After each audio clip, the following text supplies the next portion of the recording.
All right, ladies, how many of you have ever had the thought, man, I wish I could do it like she does it because she's amazing? I'm guilty. I've done that too.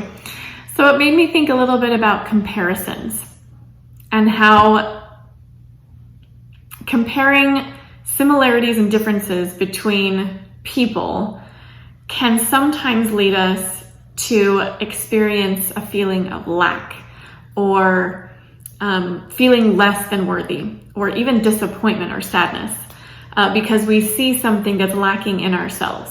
Let me explain a little bit.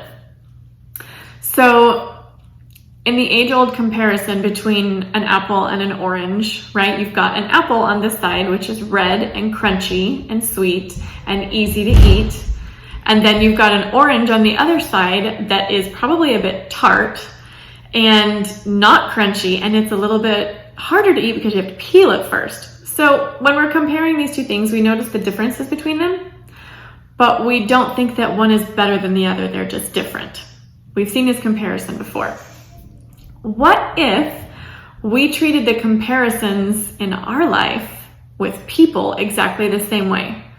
So a lot of times when we look at other people, we see all of their amazing gifts and their skills and their talents and the things that they're really good at.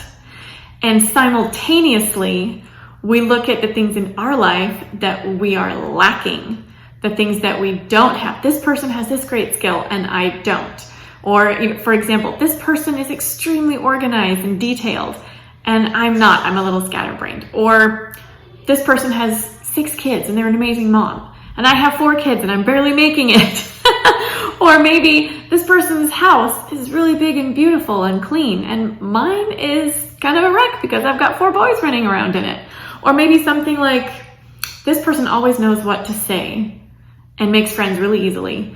And I have a hard time connecting with people. And sometimes I trip over my words.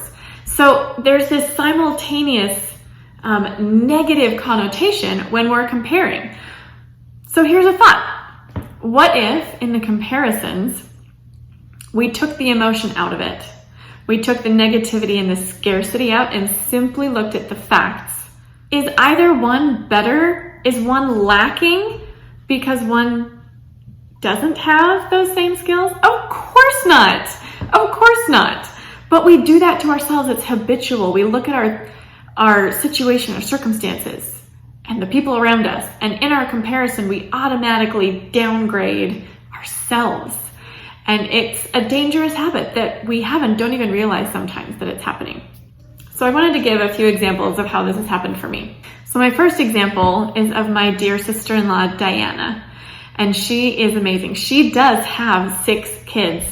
And Diana has a way of making being a mom of 6 kids look easy. She would probably argue that it's not, but she makes it look easy. And it was really easy for me to look at her mothering 6 children and wonder why I couldn't keep it together with 4. It was easy for me to compare how her teenagers are getting through their teenagehood with my teenagers and how they're getting through their teenagehood. And so this comparison often made it easy for me to think that I was somehow less ideal of a mom for my children. But I've been able to switch my thoughts. And so I tried on some new thoughts, and this is what they were. You know what? I am so grateful that she is a good mom for these 6 kids. She is the perfect mom for them. They need her as their mom. I'm so grateful for my own kids. I'm grateful for my 4 boys, and they are amazing and wonderful. And I'm exactly the right mom for them. My gifts and talents and skills are exactly what my kids need. And Diana's gifts and skills and talents are exactly what her kids need.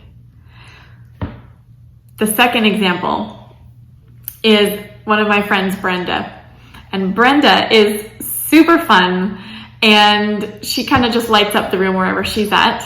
She's got a really fun smile, and she is very detailed and organized, and I love that about her. She even has a business where she helps people organize their lives. It's phenomenal to watch it when she posts things on social media.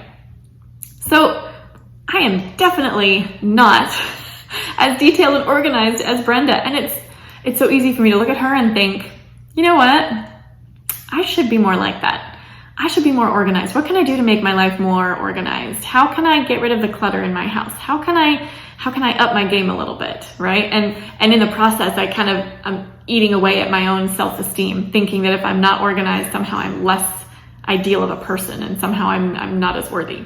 Instead of thinking, oh, she's so organized and I'm not, I'm thinking, man, isn't it wonderful that she is so organized?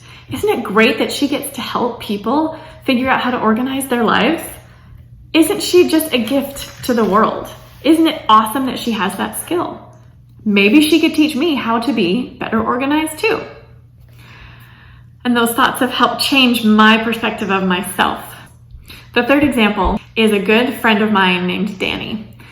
And Danny is so easy and comfortable with everyone. She gets along with everyone. And I'm not kidding when I say everyone.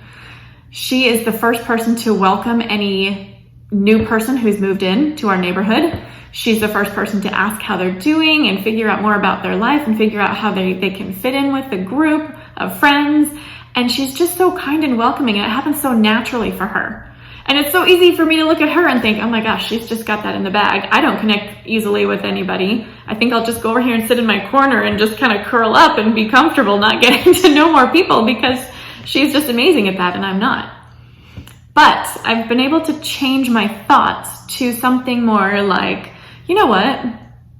People are really lucky to have Danny as a friend. I am super lucky to have her as my friend.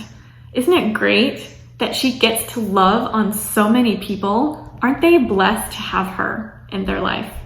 And I'm really grateful that I get to connect easily with her and that they do too. We all need those connections.